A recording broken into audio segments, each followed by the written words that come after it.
What's the story, guys? Welcome to another episode of What Happens Here podcast. I'm your host, Marcus Deegan. Today's episode is proudly sponsored by Nightmare Toys. Guys, these are the #1 toy shop here in Las Vegas. If you're looking for something creepy for Halloween, this is the place to go. Also, today's podcast is proudly sponsored by The Slaughtered Lamb. And if you don't know what that means, then you're going to know. Ladies and gentlemen, I am so pumped for this podcast today. Let me tell you something right now. When I started this podcast, I like to do stories, subjects on things that are indicative to my life. This is a subject that really is. It's one of my favorite movies of all time. It got me introduced to the horror theme. It got me introduced to so many different aspects of movie. But don't take it from me. Check this out. La la la la la. Isn't this fun? Lovely stroll on the moors. Did you hear that? I heard that. What is it? You think it's a dog? Nice doggy. Good boy. What happened to them? Well, the police report said they were attacked by an escaped lunatic. A wolf. My friend Jack was just here. Told me that I will become a monster in 2 days. Your dead friend, Jack. Yes. Gotta believe me, David. Believe what? You're one of the undead, and I'm a werewolf. Tomorrow night's the full moon. You're gonna change. A what? You'll become... I know.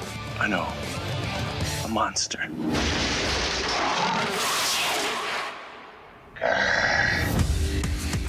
A naked American man stole my balloon. What? What did I do last night? You don't remember? The last remaining werewolf must be destroyed. It's you, David.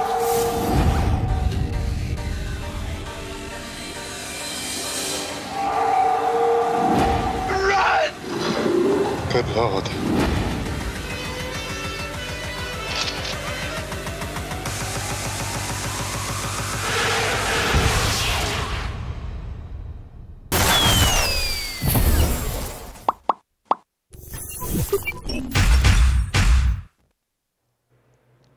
Ladies and gentlemen, from an American Wealth in London, my favorite movie of all time, would you please welcome to my podcast, Mr. David Norton. What's up, brother? Wow, that was quite a clip. That was about the whole movie right there, wasn't it? So that was the beautiful thing that I loved about that clip, is that it really comprised the whole movie into one 1.5 minute thing. How does it feel when you see that film clip?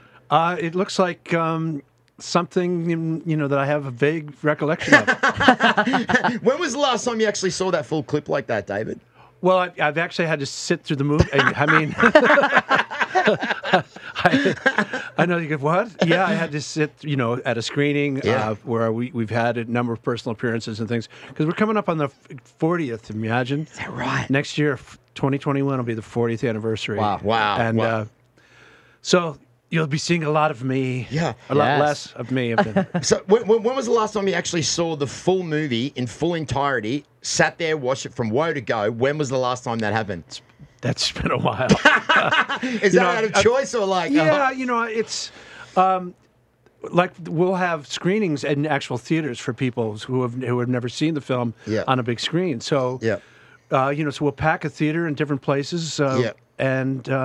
But that doesn't require us actually being, in the audience. We're out back, Yeah, is it great to look at the people's reaction to the audience? Yeah, what I used to do when the film first came out was sit in the back and watch them literally leave their seats on a couple of big scares. So yeah. Well, those listen, were fun. I just want to I want to really touch on this really quickly because, guys, I know that I'm just so excited about this interview because American Wealth in London is such a movie of not only of my childhood, but not only of my life, but of my family's life. It's something that we watch. Now, I just want to tell you a real quick story, and this isn't about me, but I have to tell you this because I want to explain to you the first time that this movie ever came into my life. And I remember my dad brought home the VHS tape of American Wealth in London. I was 11 years old, and I remember he put it on the coffee table, and I looked at that front cover, and I was like, oh, yes, I can't wait to watch this. No, you're not watching this tonight. This is for Mum and Dad only. I was like, what? So I got sent to bed that night, right? And I remember this, David. I remember this like it was yesterday. So I remember waiting until all the lights went out and I heard the movie start. With the VHS tapes, there was always that, please do not copy the tape here. Make sure you rewind after there was all that. So once I heard that, so I snuck out of my room and I hid behind a couch.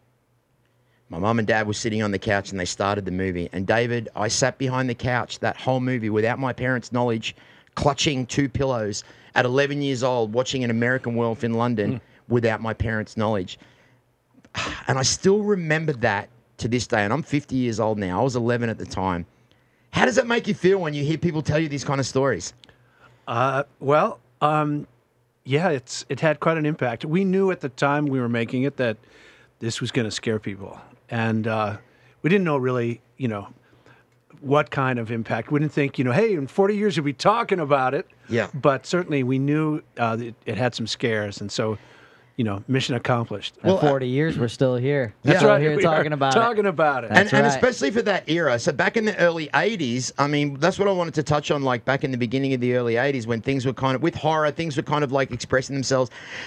Werewolf was pretty graphic for back in those days. Was that the intention?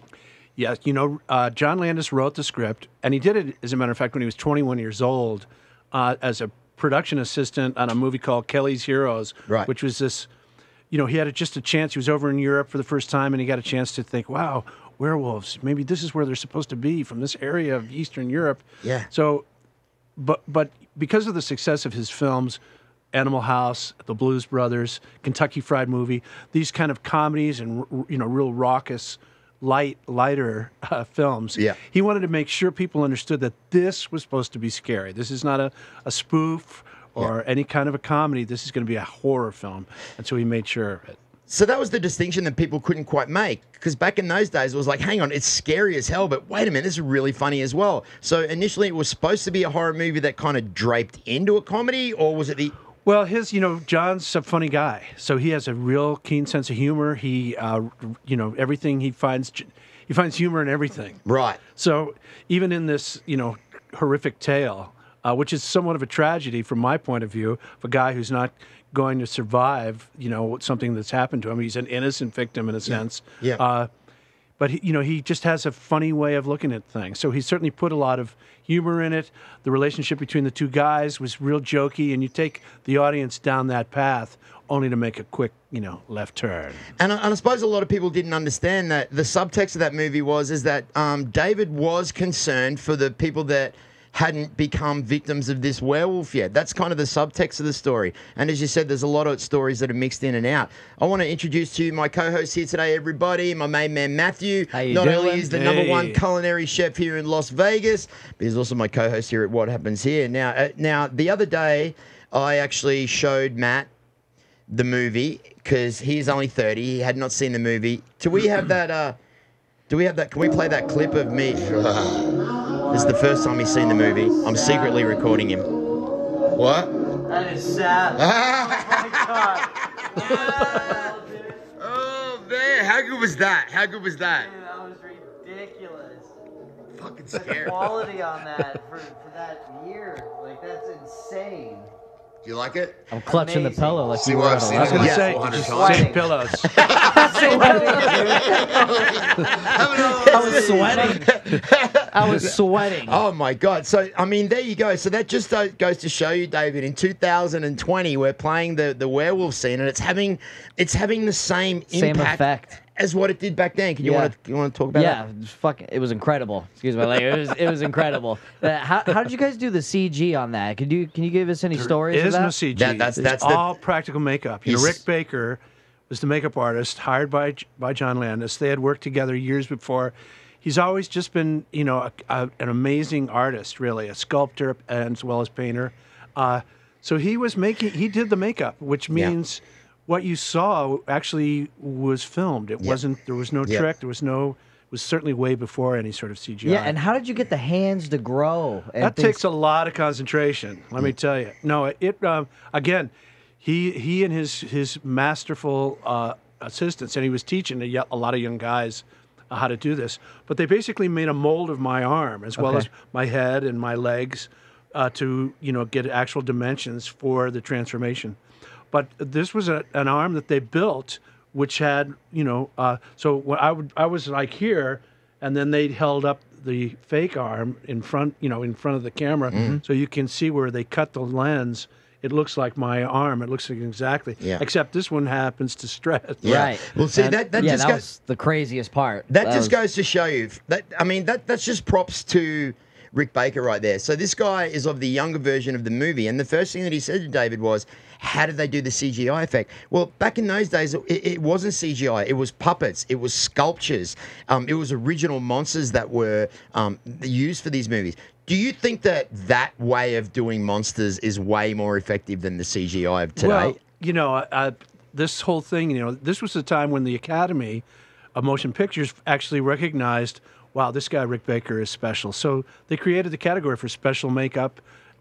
Practical makeup certainly had been around, but a special category, and they gave him his first Academy Award for this film for that makeup. Wow. He will tell you that,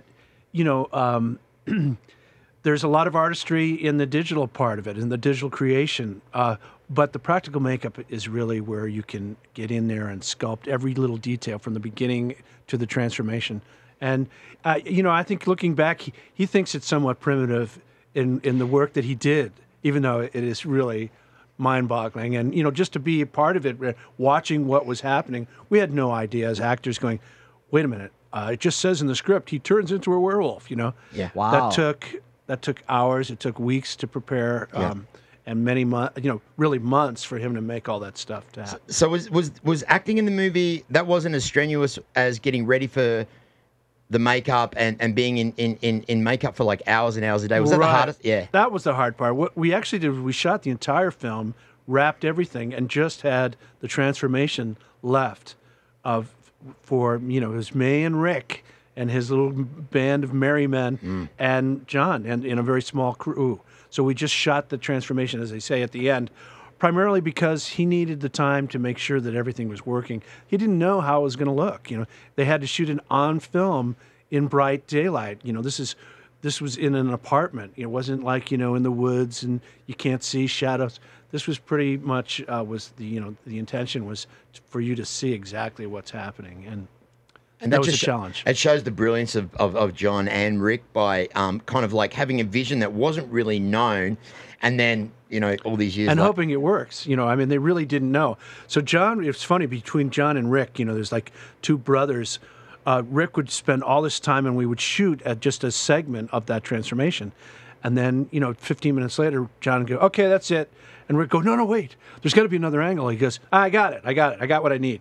He says, "No, this took me months to make." Yeah, right. And he'd say, "Well, what else does it do?" Yeah. I'd say, "Well, it stretches and for the arm, for example, or the snout, which is a whole nother mechanical device, which was makeup that hit a button and this thing just shoots forward. It's an amazing process." So did they do multiple shoots of that? They would do multiple takes of setting up, and they had sort of a storyboard in the way that you would storyboard a commercial in terms of the transformation, how it would happen. Wow. But, this all took over a period of 5-6 days, actually. 6 days to shoot that 90-second transformation. Right. Or 2 minutes.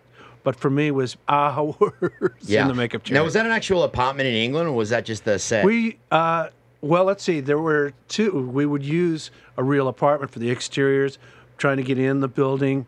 And then once we were inside, there was a set built because there were guys underneath the floor where I was underneath the floor at one point for an entire morning while this giant appendage is, glued. Yep. And then they'd start messing with my feet. Hey, let's see if he's ticklish. I go, don't do it. I will pull this off. So we had a lot of fun, but it was, really time consuming and, it was really a film that we were, both Griffin and I talked about it going, we weren't tough enough. We should have been, we should have been problem children. Yeah. You know what I mean? Now, I heard he complained a lot more during the movie than you. Is that because he had a little bit more of a difficult makeup process in the beginning? Well, I think it was a combination of seeing how deteriorated, he was rotting away and thinking, this is a heck of a role for me. And here it is, this opportunity and a break, in a sense, from an opportunity as an actor. Yeah. And every time you see him, he's he's getting changed more and more decomposed. Yeah. Although the last shot was just a puppet, right? In the movie theater. So you could see right through the jawline. That was the whole idea of Rick, you wanted you to see bone and. Right. And how do they make everything glistening wet looking? Like a lot of the movie was... Yeah, they do. I mean, How do they do that? Just with really, fresh, it's liquid paint. Yep. They're painting, and then they spray it with a glycerin. Yeah. Which is sort of a sticky spray. Yeah. And it just makes everything pop. Wow. And, there's a whole point in it where Griffin's, neck, there's a piece of skin that's just sort of flickering in the light. Everybody in the in the world who has seen that film stares at that piece. Yeah. Now that was unintentional, right? Absolutely. It's one of those moments you go, hey, look at that. That's really. So what do? They go spray it more. Make it pop more, make it wetter. Now was that when they were when they were actually watching it on the screen? They noticed it and thought, hang on a second, let's capitalize on this right now. No, it's all right there. Because it's film. Yeah. You don't know what you've got until you've developed the film and see it. But you could see in the lens, they're going, wow, we're getting quite a pop off that piece of flesh. Do you want to do anything about that? He goes, yeah, let's make it brighter. Was that sequence one take?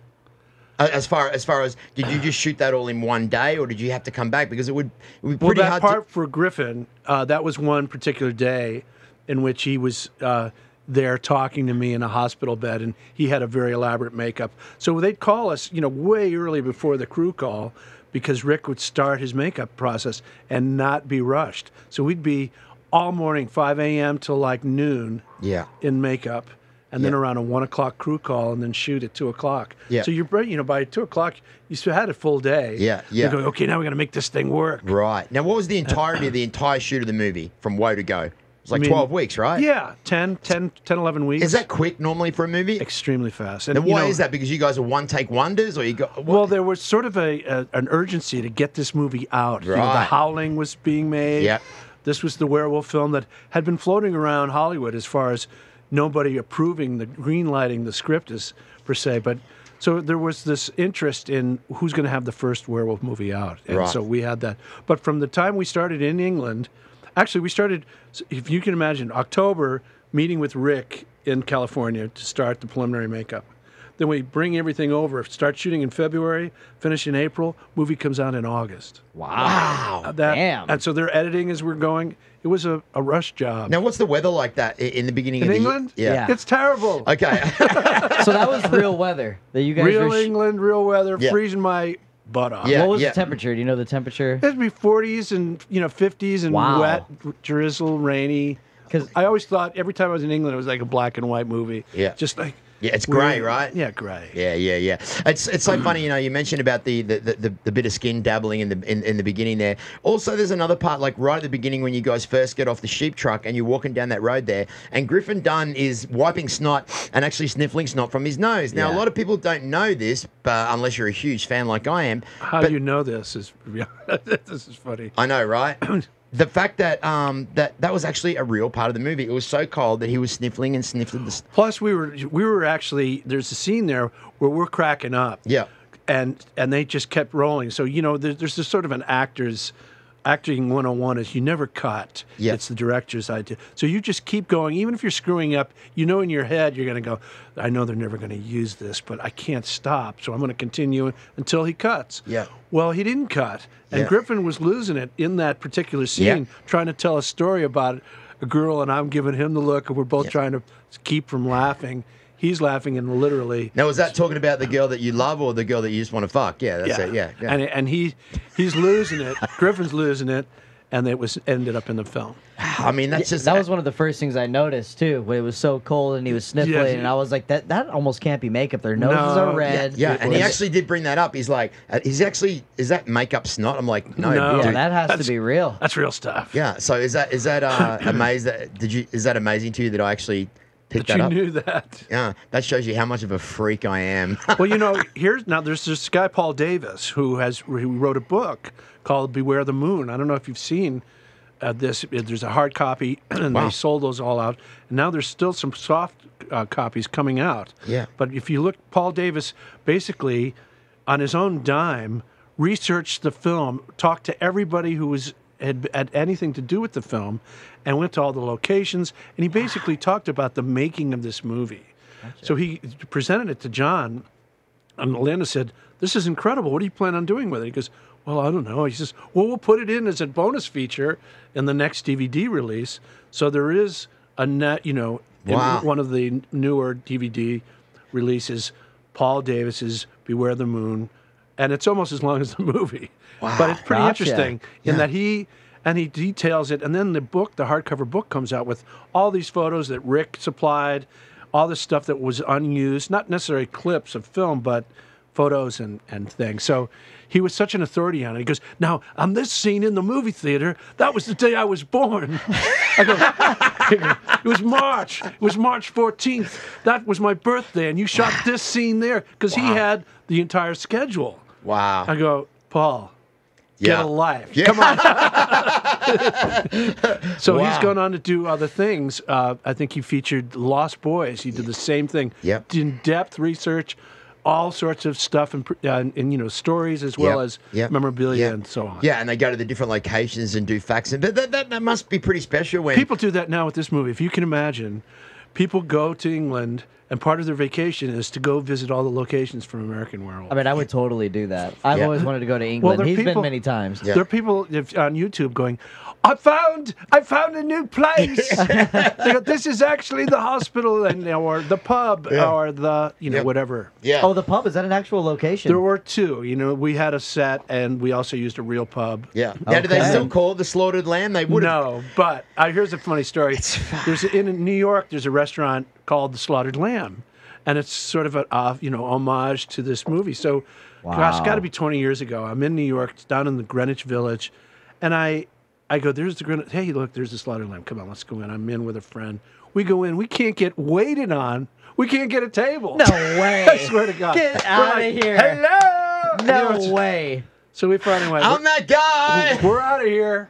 Wow. Oh, and you left. So we never actually got served. Oh, at what the a Slaughtered loss Lamb. for that. So that's a story right there. David Norton, the star of American Werewolf in London, goes to the Slaughtered Lamb in England, doesn't get a fucking beer. What the hell What's is up with that? What is up with that? Something's wrong. So did you keep anything from the movie, David? Like, did you keep... Well, there was any of the makeup stuff was just, it was decomposing itself. I mean, Right. it's I'm trying to think of the actual material that Rick used, but a lot of It's like that latex, right? yeah, latex, and he gave some of the big wolf heads and the body to a guy who basically was preserving it Wow.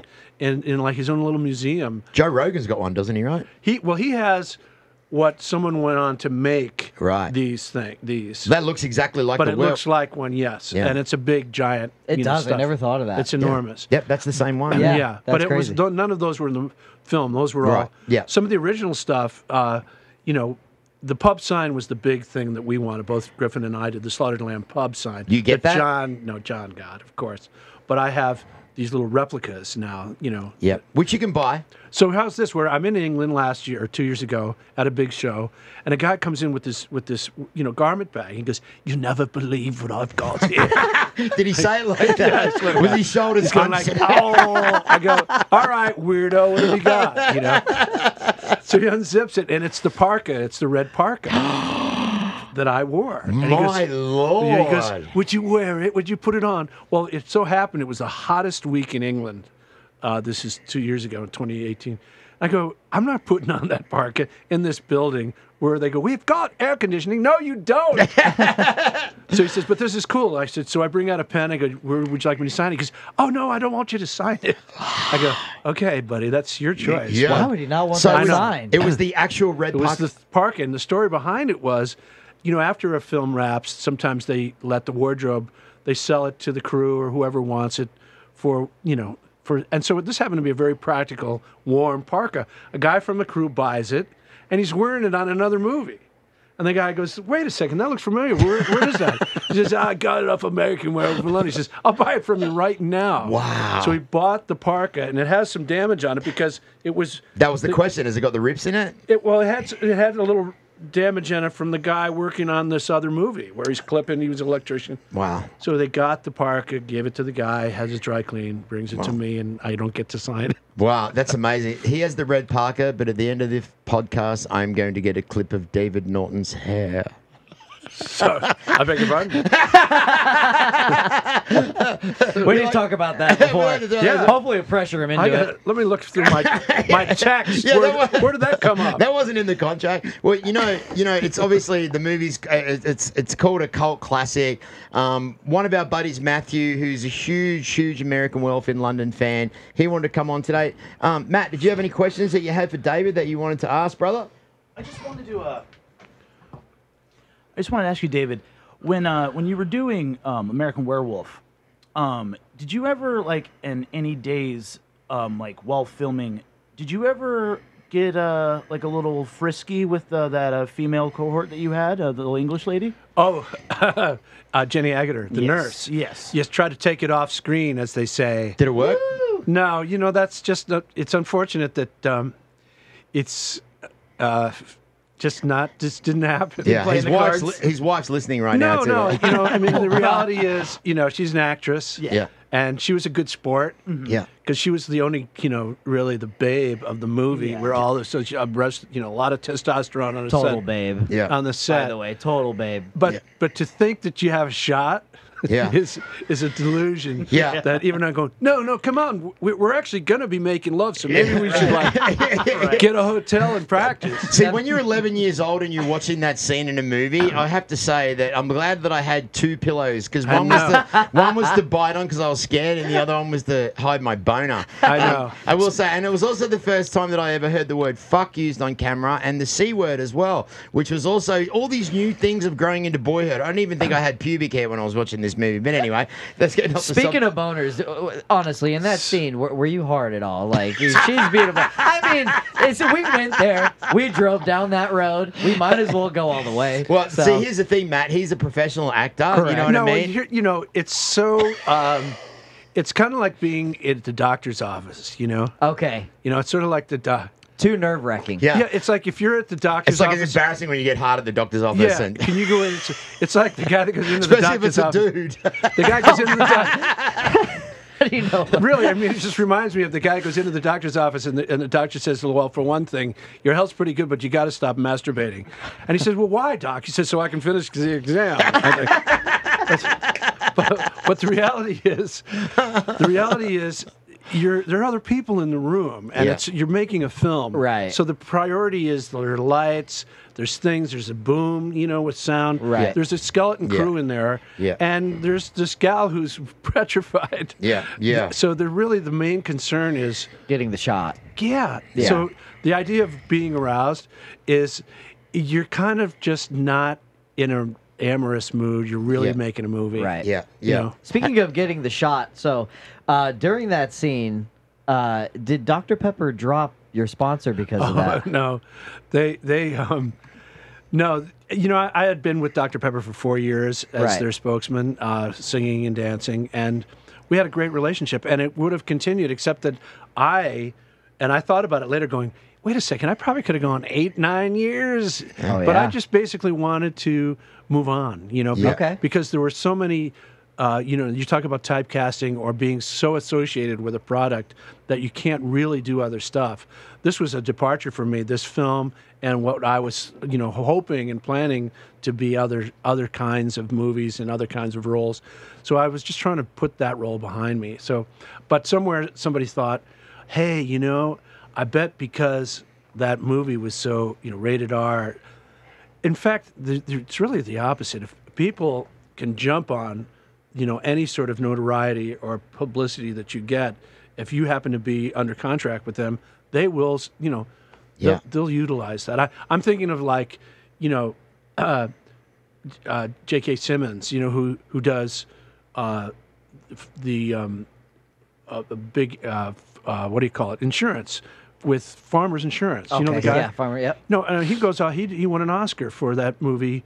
But J.K. Simmons won an Academy Award for playing a really, SOB music guy. Yeah. About 3 or 4 years ago. Well, they, you'd say, well, how does that look in terms of he's also the spokesman for Farmers Insurance?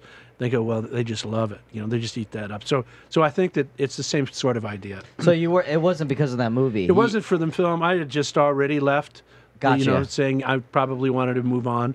Gotcha. And I probably, you know, as I said, looking back years later, I went, I probably could have hung in there for a couple more years being a Pepper. Do you even drink Dr. Pepper? On occasion. You do? If I see one unattended. Oh, I don't know. There's a couple right here. Yeah, I In know. front of you. You want to take a sip? Maybe we can get the sponsor back. We'll send it to him. So can we talk about Day of the Dead? Let's talk about Day of the Dead and what's happening with that and what's going on. Days of the Dead, yeah. It's this weekend, you know. It's done at the Plaza Hotel in Las Vegas. Yep. So many shows because 2020 with the pandemic have not been able to, you know, they've had to cancel their schedules. Yeah. I mean, right across the board the entire years. But it so happens that Bill Philpott and the Days of the Dead people have found a way to socially distance and be safe. Yeah. And fans are coming out of the woodwork because they're looking for things to do. And, Absolutely. And activities so that, you know, all is not lost. Yeah. So how's that going to be set up? Is it going to be like 6 feet distance? well, yeah. For me, for example, I have 2 tables between me and, say, fans that come in. I have photos and posters and things for them to sign. I sign them. They get the posters. There is social distance. We get to do selfies in a sort of foreground, background way. It's very manageable. Sorry, guys. I don't mean to interrupt this, but once again, my Mrs. Deegan, my mother from Australia has FaceTime me, and Mum, this has become a ritual. I just want you to know who I'm interviewing right now. Mum, what is my favorite horror movie of all time? What is it? American Werewolf in London. Good answer, Mum. There's David right there. This is my mother, David. The legend himself. Let me give you a little. Always doing it. There we go. All right, Mum. So I'm here with David. We're just having a little podcast I think right he's now. turning right now. Yeah, he's turning right now. I'm a little worried, actually. Away. So is it okay if I call you after this, Mum? All right. Just say goodbye to David. Bye. Say love you, David.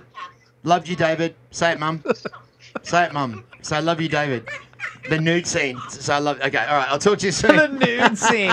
You know, I think we're gonna have to start getting her mic'd up. We're gonna have to get her mic'd up next time, Marcus. It's so, I don't you know, my mother seems to FaceTime me every time I'm having one of these podcasts, so she'll know about it. But man, that's so funny. And she's 20 hours ahead or something. Yeah, I think it's how crazy I think is it's that? 14 hours the next day or something like that. You been to Australia? I have. Yes. You like it there? Well, you know, I wanted to go back, but I was just in Melbourne for a show called Armageddon, which was a huge show. So a couple of years ago. Okay, explain that. Armageddon. Explain the show? Yeah. Well, it's just that was the name of it was another like a horror fest, like what's going on here. Okay. But gigantic, and they also cosplay and these computer games with thousands of kids playing, you know, on a giant theater screen. Computer games. That's enough. Huge, big thing. Weren't you in a computer game? Your voice was used. Yeah, well, you know. You've done so many things. I've done different things, you know. Yeah, you have. You've done. I had a sticker after with Rick Baker. Yeah. Then one of the cool things I should tell you about Rick is he had, because he's retired and he sold a lot of stuff. He auctioned off all these parts and props and things, but he had kind of a wall of fame where he had masks of people's, you know, from, you know, he had like 6 or 7 of mine in different. And he had Michael Jackson, of course, from Thriller. Yeah. He had all the guys from Star Wars, from Men in Black, Tommy Lee Jones. Wow. Of course, Eddie Murphy in all the Eddie Murphy movies where he plays, you know, all the different characters, men and women. And he did all that. Rick did all that makeup. Wow. So he had all these molds on the wall, you know, that he was auctioning off. Wow. It was pretty neat. And he said, up to Eddie Murphy, I was supposedly one of Rick's favorite actors to work with because at the time I didn't know any better. Wow. Like, sure, go ahead. Just take another 5 hours? Yeah, I'll just sit here. Because some actors don't like it. You know, some actors, it's a claustrophobic experience. You have to be in the right frame of mind and give him the time he needs to make you look as gruesome or whatever as he wants you to be. Yeah. And then once you get it, then you can try to make it come alive from your performance. You can't rush perfection. But yeah, Rick requires a lot of time, but he deserves it too because he's a special talent. We were talking earlier on about the Universal Studios. Can you spin that clip in? We'll talk about it behind the background. Okay, so basically what we're talking about here is you guys have been to Disneyland, we've been to Universal Studios. We were talking earlier on, David, about the American Werewolf experience that they had at Universal Studios. This was something that they only brought out every Halloween. Is that correct? Yeah, it's during the Halloween period, and it's called a Halloween Horror Nights, right? Where they feature. Yeah, these are called mazes that they make basically, but it's in a whole scenes from the film, and they feature about 5 or 6 films for 3 weeks only, and then it's over. Okay, so explain that. This is such a successful thing. So it's basically like... It's like a haunted house. You're walking through this maze, and these are all scenes from the movie. What? So as an audience member, you get to walk in and you look around, and sure enough, all this stuff is going on as you're walking through. So it's pretty scary for younger people. Is it an actual maze or is it a trail?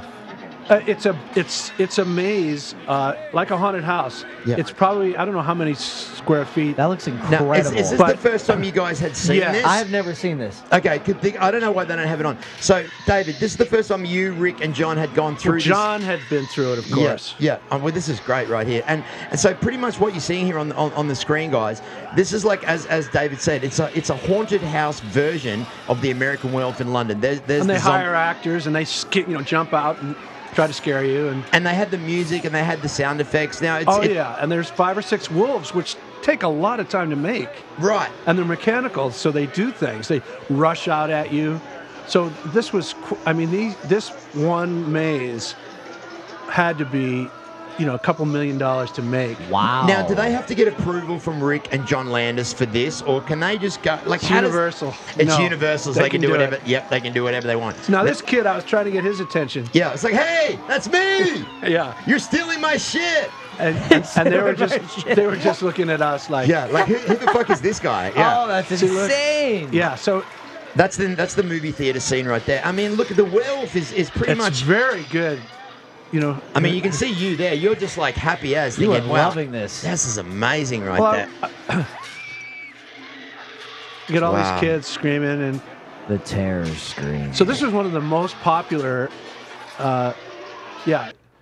Halloween Horror Nights. It was one of the more popular ones. But as I said, they only had it on for a limited time.